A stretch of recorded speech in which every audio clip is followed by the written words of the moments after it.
J'ai vécu le printemps passé, et c'était jusqu'à la fin de septembre, une expérience vraiment extraordinaire. À la demande de deux jeunes hommes, un 18 ans, qui est au cégep et qui est rendu à l'Université d'Ottawa, et un autre 22 ans, qui était au cégep aussi et qui est rendu à l'Université du Québec, je pense, à Montréal.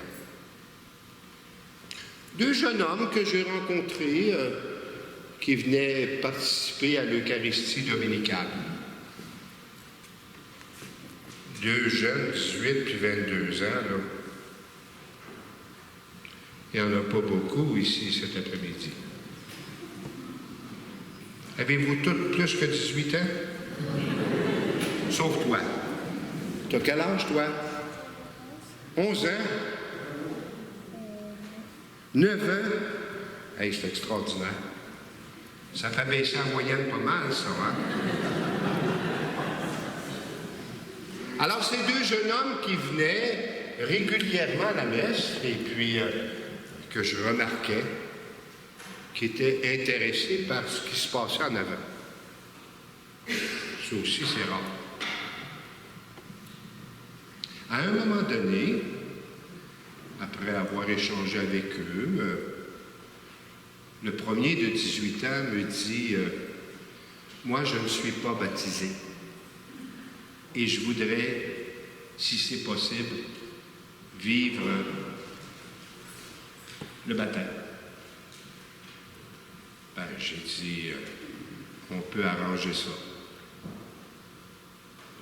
Et l'autre, quelques semaines après, me dit « Moi, j'ai été baptisé, mais je n'ai pas fait ma première communion, puis je ne suis pas confirmé.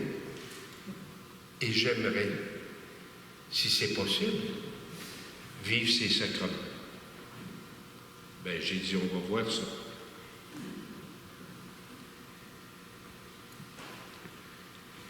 Alors, pendant 12 catéchèses, parce que la vie chrétienne, hein, c'est riche, j'ai rencontré l'un et l'autre. Et vous comprenez que c'est du bonbon. Quelqu'un qui est intéressé à la dimension de la foi, qui veut connaître, puis à cet âge-là, c'est pas les questions qui manquent, c'est du bonbon. Moi, en tout cas, ça m'a fait du bien. Et même, je disais à l'un, parce qu'il était à l'université à Montréal, il descendait en autobus jusqu'à Saint-Hyacinthe le samedi soir. J'ai dit, moi, quand j'avais 22 ans, je ne passais pas à veiller avec le curé à parler de religion. J'allais danser. Et je trouve ça extraordinaire.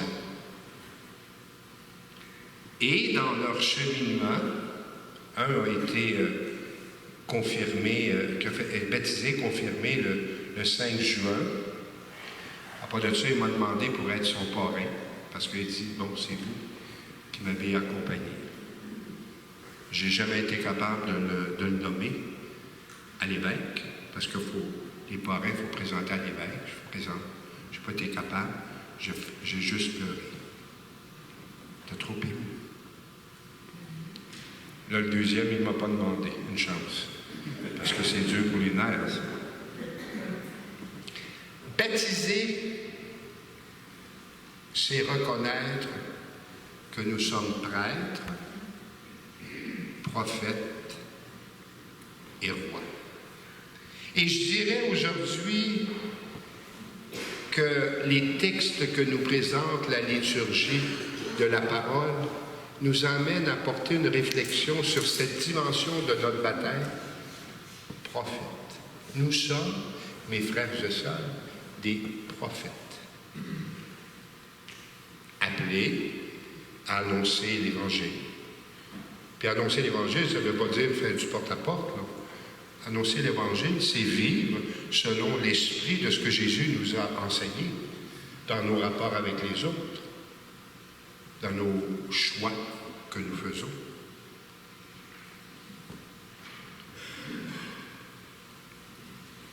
La liturgie de la parole d'aujourd'hui nous présente différentes figures qui peuvent nous permettre à nous de qualifier ce trait de notre baptême qui est le prophète. L'Évangile nous présente un pharisien. Vous savez, les pharisiens, c'était pas du mauvais monde. C'était du bon monde. Mais un peu serré. Tu sais, quand on dit, là, je n'emmènerai pas, là, mais quand on dit, là, c'est un peu serré, là, il vivait selon la loi de Moïse. Et puis, vous savez que les pharisiens avaient développé une série de lois qui faisaient que c'était devenu quasiment impossible à observer. Et naturellement, ceux qui avaient de la misère étaient regardés avec des yeux parfois accusateurs. D'ailleurs, l'Évangile que nous venons d'entendre, son regard sur les autres est empreint de mépris. Hey, je ne suis pas comme ce publicain. Je paye ma dîme. Ça, c'est bon, c'est sûr que c'est une bonne chose. On ne peut pas être contre ça. Je ne suis pas comme ce publicain. Dans le fond, dans sa réaction, il manifeste. Il n'a pas vraiment besoin de Dieu. Il est parfait. Il y a le publicain. Bon, le publicain, c'est sûr que c'était quelqu'un de reconnu comme un pécheur public parce qu'il frayait avec le pouvoir romain. Quelle est son attitude? Il se reconnaît pécheur. Et surtout, il fait appel à la miséricorde de Dieu. Il y a un peu, je pense, en nous, des jours du pharisien, puis d'autres jours du publicain, qui s'adresse à ce Dieu, et là le psalmiste nous dit, à ce Dieu qui entend ceux qui l'appellent. Et comme dit Ben Sira le sage, un juge qui se montre impartial envers toutes les personnes.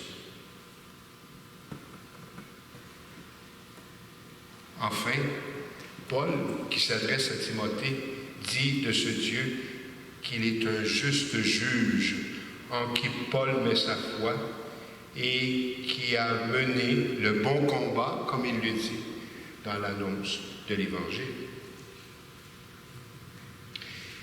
Eh bien, inspiré par ces écrits de la Bible, en ce mois missionnaire, parce que le mois d'octobre en Église est consacré à la mission, nous sommes appelés à être, comme baptisés, des témoins de ce Dieu attentif à chacun.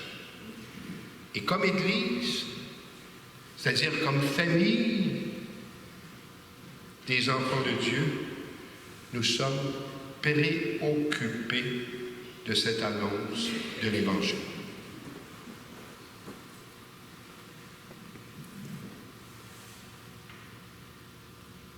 Ici, l'Évangile a besoin d'être annoncé. Et heureusement, j'ai eu l'expérience que cet Évangile a retenti dans le cœur de deux jeunes hommes qui sont allés plus loin dans leur vie de baptisés. Y a-t-il des grands-papas et des grands-mamans ici? Oh, il y en a pas mal. Je suis persuadé, je suis convaincu parce que je l'entends tellement souvent, que vous êtes préoccupés pour vos petits-enfants. Lâchez pas. Lâchez pas. Il ne s'agit pas des achaler, mais de les porter dans votre prière. Dieu fait son œuvre. Eh bien, mes frères et sœurs, avec humilité, comme le publicain, demandons à l'Esprit Saint d'être à la hauteur de notre vocation de baptiser.